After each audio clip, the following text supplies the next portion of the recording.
सिर्फ एक बटन दबाना और इस वीडियो के एंड तक पूरी दुनिया खत्म हो जाएगी। एक्सट्रीम ठंड, खाने की कमी, यूएन का दुनिया से शायद मिट जाना, एक दो कंट्रीज का वर्ल्ड मैप से मिट जाना, हजारों करोड़ों लोगों की मौत और क्या क्या नहीं हो सकता अगर एक न्यूक्लियर वॉर हो गई।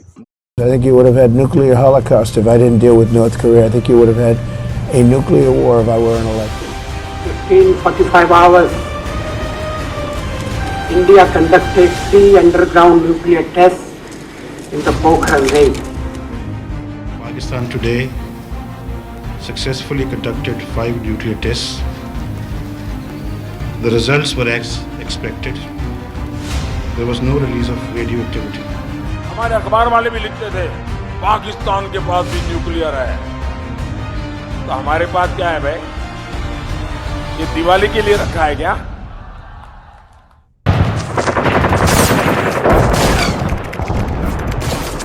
न्यूक्लियर वॉर इंसानियत का सबसे बड़ा खतरा, इंसानियत का अनइक्विवोकल खतरा। एक शॉर्ट तरीका है अर्थ को यूनिवर्स से डिलीट करने का। पर आप बेखौफ रहिए क्योंकि शायद कभी न्यूक्लियर वॉर हो ही ना। इसका रीजन है जो रेपरकशंस होते हैं न्यूक्लियर वॉर के नतीजे होते हैं बहुत डेंजरस होते हैं और उससे ह्यूमैनिटी कभी रिकवरी नहीं कर सकती, वो इस टाइप के नतीजे होते हैं। इसके अलावा यूएन में 2017 में 122 देशों ने treaty of prohibition of nuclear warfare sign की थी, जिसके हिसाब से आप न्यूक्लियर वॉर में जो भी इक्विपमेंट्स है आप मैन्युफैक्चर नहीं कर सकते, टेस्ट नहीं कर सकते, डेवलप नहीं कर सकते और यूज तो बिल्कुल भी नहीं कर सकते। इस देशों में 122 इस देशों में इस ट्रीटी को 122 देशों ने साइन किया था और इस ट्रीटी को ब्रेक करके अगर कोई कंट्री न्यूक्लियर वॉरफेयर यूज भी करती है तो उसका शायद मतलब ये होगा कि यूएन अपनी क्रेडिबिलिटी लूज कर देगा और यूएन खत्म हो जाएगा, तो शायद न्यूक्लियर वॉर कभी ना हो। पर क्या होगा अगर किसी कंट्री ने ये ट्रीटी तोड़ी और अटैक कर दिया दूसरी कंट्री को? तो कुल मिलाकर 9 ऐसी कंट्रीज है जिनके पास न्यूक्लियर वॉरफेयर के इक्विपमेंट्स है और जो न्यूक्लियर वॉर करवा सकती है। इंडिया उनमें से एक है, चाइना है, रशिया है, यूएस है। अब प्रॉबेबली एक न्यूक्लियर वॉर अगर होगी तो वो ऐसे होगी कि यूएसए या तो रशिया या चाइना को अटैक करेगा या तो इंडिया पाकिस्तान को अटैक करेगा। इन दोनों ही सिनारियोज में ऐसा नहीं होगा कि सिर्फ इंडिया पाकिस्तान के ऊपर अटैक कर रहा होगा। डिप्लोमेसी की वजह से और भी सारे nuclear warfare accessible nation try करेंगे या न्यूक्लियर वॉरफेयर में इंडल्ज जाएंगे कम्प्लीटली पूरी तरीके से, जिसका मतलब एक ग्लोबल वर्ल्ड वॉर होगी न्यूक्लियर बेस्ड पैमाने पर। अब इस प्रोबेबल वर्ल्ड वॉर के बाद यूएन अपनी क्रेडिबिलिटी लूज कर देगा। यूएन का ट्रीटी ऑफ प्रोहिबिशन किसी ने फॉलो नहीं किया हुआ होगा और यूएन बना ही इसलिए था ताकि डिप्लोमेसी एक पीसफुल फॉर्मेट से सारे देशों में रेगुलेट हो सके। उसका पर्पस ही नहीं फुलफिल होगा तो इसका मतलब यूएन का कंप्लीट वायलेशन हो जाएगा और यूएन अपनी क्रेडिबिलिटी नहीं होल्ड करेगा। अब क्योंकि यूएन की क्रेडिबिलिटी खत्म हो जाएगी, इसका मतलब है कि यूएन लीग ऑफ नेशंस की तरह डिसॉल्व हो जाएगा शायद। इसके बाद जितनी भी ट्रीटीज, डील्स और सैंक्शंस यूएन ने कराई थी वो सारी इनवैलिड हो जाएंगी। तो एक बहुत ही खौफनाक जियोपॉलिटिकल इंस्टेबिलिटी आ जाएगी और ये इंस्टेबिलिटीज हद तक आ सकती है कि ट्रेड्स भी खत्म हो जाएगा। यानी बहुत सारे लोग तो इसी वजह से स्टार्व कर सकते हैं, ना कोई पीस कीपिंग फोर्सेज होंगी ना कहीं और कुछ होगा। और बहुत ही इंपॉर्टेंट रोल होता है यूएन को ग्लोबल डिप्लोमेसी को एक तरीके से निट करने में और रोल करने में। कश्मीर फॉर एग्जांपल, वहाँ सीज फायर भी यूएन ने ही इम्पोज करवाया था।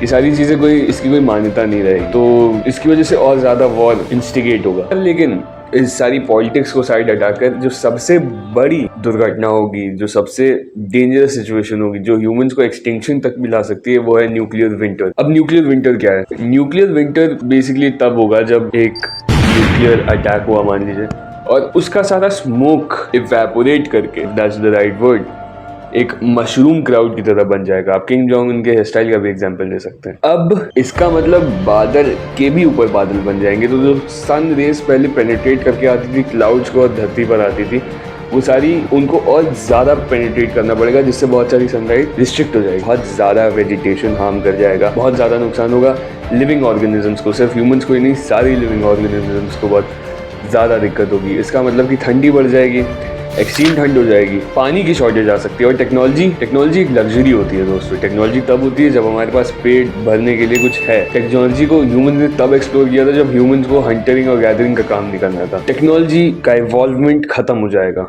और सस्टेन करना भी बहुत मुश्किल होगा। और माइंड यू, ट्रेड्स बहुत रेस्ट्रिक्टेड कॉलोनीज में होंगे या तो खत्म हो जाएंगे। जैसे अगर आप मेरे दुश्मन हैं तो मैं आपके साथ ट्रेड नहीं करूंगा, लेकिन अगर आप मेरे दोस्त हैं तो हम दोनों एक ही प्लेट से खाएंगे। अब इसके बाद एक मिड लैटिट्यूड्स करके एक बेल्ट होती है जहां पे दुनिया का मेजॉरिटी एग्रीकल्चर प्रोड्यूस होता है, इंडिया उनमें से एक। अब न्यूक्लियर विंटर की वजह से क्या होगा कि बहुत सारा लाइफ स्टॉक इंडिया में कॉम्प्रोमाइज कर जाएगा और एग्रीकल्चर भी सस्टेन नहीं हो पाएगा, क्योंकि जो पहले सनलाइट आ रही थी वो अब नहीं आएगी और उतने रिसोर्सेज ही नहीं होंगे इस मिड लैटिट्यूड बेल्ट के पास उस तरीके का एग्रीकल्चर सस्टेन करने के लिए, जिससे भुखमरी हो जाएगी, एक हंगर स्टार्वेशन हो जाएगी और बहुत सारे लोग मर जाएंगे। जिससे क्या होगा, लोग कंट्रीज जो मिड लैटिट्यूड्स में नहीं है लेकिन फिर भी एक अच्छा लाइफ स्टॉक रखते हैं और एग्रीकल्चर प्रमोट करते हैं, जैसे ऑस्ट्रेलिया, न्यूजीलैंड एक्सेट्रा, वहाँ जाएंगे खाना इंपोर्ट कराने के लिए और एग्रीकल्चर के लिए। जिसके बाद प्रॉब्ली ये होगा कि जो पावरफुल कंट्रीज होंगी या सारी कंट्रीज एक ग्रुप बना के सॉर्ट ऑफ ऑस्ट्रेलिया पर ही अटैक कर देंगी और जिसके बाद उन कंट्रीज को इन्वेड कर लेंगी और एक और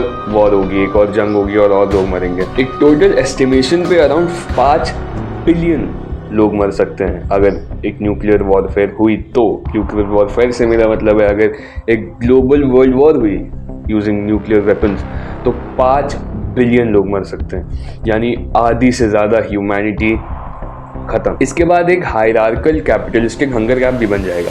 मान लीजिए कि US for example Australia invade कर चुकी है और वो वहाँ से एग्रीकल्चर तो खाना लिया है।